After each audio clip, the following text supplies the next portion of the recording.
ত্রিপুরার বিভিন্ন জায়গায় ফাঙ্গাস জনিত রোগে আক্রান্ত হয়ে রাবার বাগানের গাছের পাতা অকালে ঝরে পড়ছিল। এতে চাষিদের মধ্যে ব্যাপক আতঙ্ক ছড়িয়ে পড়ে।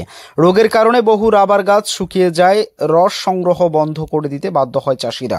সমস্যার কথা জানার পর রাবার বোর্ড নমুনা সংগ্রহ করে পরীক্ষা করে দেখে যে অতিরিক্ত বৃষ্টির কারণে নতুন ধরনের ফাঙ্গাসে এই সমস্যা দেখা দিচ্ছে। পরিস্থিতি সামাল দিতে বোর্ড তড়িঘড়ি তামিলনাড়ু থেকে প্রতিষেধক ওষুধ আনেন। একই সঙ্গে বিশেষ ড্রোন পরিচালকের ব্যবস্থা করা হয়। পরীক্ষামূলকভাবে সফল হওয়ার পর বিশালগড় মহকুমার পূর্ব চাম্পামুড়া এলাকার সরকারি উদ্যোগে ড্রোনের মাধ্যমে প্রতিষেধক স্প্রে শুরু হয়েছে। এভাবে প্রতিদিন রাজ্যের বিভিন্ন জেলায় আক্রান্ত রাবার গাছে ওষুধ স্প্রে করা হবে। ত্রিপুরায় প্রথম ড্রোনের সাহায্যে রাবার গাছে প্রতিষেধক স্প্রে করা হলো। ফলে আতঙ্ক কাটিয়ে চাষিদের মধ্যে ধীরে ধীরে স্বস্তি ও হাসি ফুটেছে। Bureau report, Tripura TV. আমাদের ত্রিপুরা রাজ্যে এই প্রথম এই রাবার অতিবৃষ্টি হয়েছে। বৃষ্টির কারণে রাবারের গাছের ছত্রাক যখন আমরা চাম্পামুড়া প্রথমে একটা দুটা বাগানে দেখা যায়, তখন আমরা ওই করিলাম ডেপুটি আরপিসি অফিসে আমরা আলোচনা করি।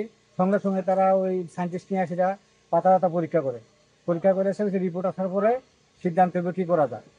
তারপরে রিপোর্ট তো আইসে, রিপোর্ট আসার পরে বলছে বেশি বৃষ্টির কারণে এই পাতাতে ফাঙ্গাসে অ্যাটাক হচ্ছে, এটা স্প্রে করতে হবে সিউসি কপার অক্সিক্লোরাইড। কিন্তু সিউসি স্প্রে করতে গিয়ে দেখছি কিনা তারা একটা মানে দীর্ঘসূত্রিতা একটা লক্ষ্য করা যাইতেছে।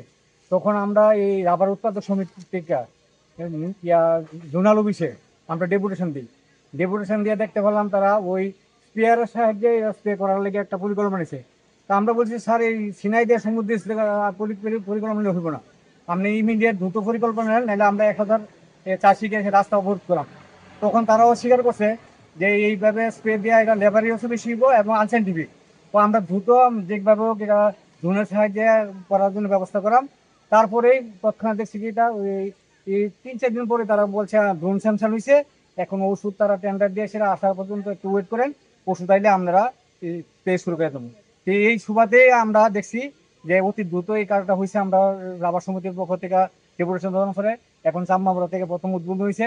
এই চাম্পামুড়া হইয়া গোকুলনগর, লক্ষ্মীবিল হইয়া সেটা সিপাহীজলা দিব এবং অন্যান্য ডিস্ট্রিক্ট যেখানে আছে এখানে আপনার এই কাজটা করব।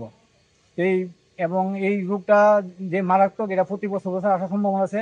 আগামী দিনে যাতে আমরা এই যে বৃষ্টির শুরুতেই যাতে আমরা এই স্প্রেটা করতে পারি, তার জন্য পূর্ব পরিকল্পনা আমরা নেব। কারণ ত্রিপুরার যে নতুন অভিজ্ঞতা, এর আগে কেউ জানতো না বিষয়টা, রাবার বোর্ডও প্রস্তুত ছিল না। যে সব কিছু মিলে এসে একটু লেট হয়েছে। রাবার বোর্ডেরও ভালো তৎপরতা ছিল। হ্যাঁ, আমরা আরপিএস এর পক্ষ থেকে গেছি, রাবার উৎপাদক সমিতির পক্ষ থেকে গেছি, যার জন্য এখন একটা স্প্রে হইতেছে। আশা করি এই রোগটা থেকে ত্রিপুরার রাবার চাষে মুক্তি দিব এবং আগামী দিন আর যাতে সুন্দরভাবে আমরা রাবার চাষে থাকতে পারি সেই ধরনের পরিকল্পনা আমরা নিশ্চয়ই নেব। ড্রোন কি একটাই আইছে এখানে? ড্রোন দুইটাই স্যাংশন হওয়ার কথা, কিন্তু একটা আইছে আর একটা কয়েকদিন পর আইব। 11 তারিখে আরেকটা আইব, জাস্ট রাবার বুট সূত্রে খবর পাওয়া গেল। মানে আজকের পর থেকে কন্টিনিউ চলবে? হ্যাঁ, কন্টিনিউ চলবো এবং কোন গ্রামে যদি কিছু বাগান বাদও থাকে আবার পরবর্তী পর্যায়ে আবার আসবে। মানে কোনো বাগানে রোগমুক্ত এখন থেকে ড্রোন থাকবো, এক্সপার্ট থাকবো। কোনো বাগানে যাতে রোগযুক্ত বাগান যাতে মানে ওষুধ থেকে বঞ্চিত হইতে না, সব বাগানে ওষুধ পাইবো।